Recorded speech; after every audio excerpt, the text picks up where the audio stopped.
What made you move from optimizing, let's say, revenue to joy? I mean, there have been, I think when you optimize for joy, essentially what you're doing is you are able to think long term and you're able to remove pressures of whatever activity I do in business has to generate an X amount of money. So when you stop taking, I'll give you a more primitive example. You know, this is just from last night's dinner conversation at home. Both my parents, my wife and I, 4 of us were sitting having dinner. It was just like 12-15 hours ago. And I never heard my mom say this earlier. And she said, you know what, your grandfather used to always say, never keep an account of your household expenses. And I was like, what? How are you saying this? We come from a family of accountants. I measure everything, but that's not financially sound advice because I see a lot of people getting into a lifestyle trap when they don't track how much they're spending.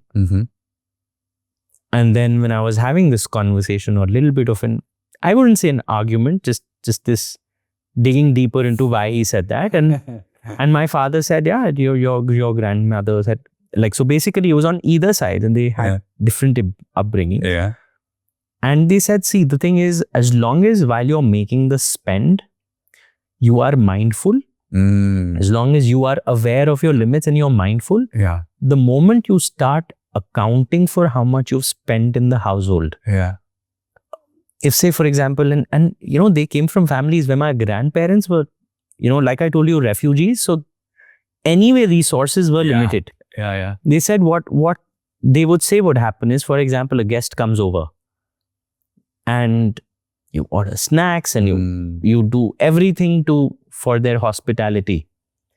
And the moment you put a number to it and you look at it, someone in the house may think, oh, we've really overstretched ourselves in making them feel welcomed. Or you would start curtailing certain other aspects. And then the next time that person comes over, you would think, oh, last time we went a little overboard.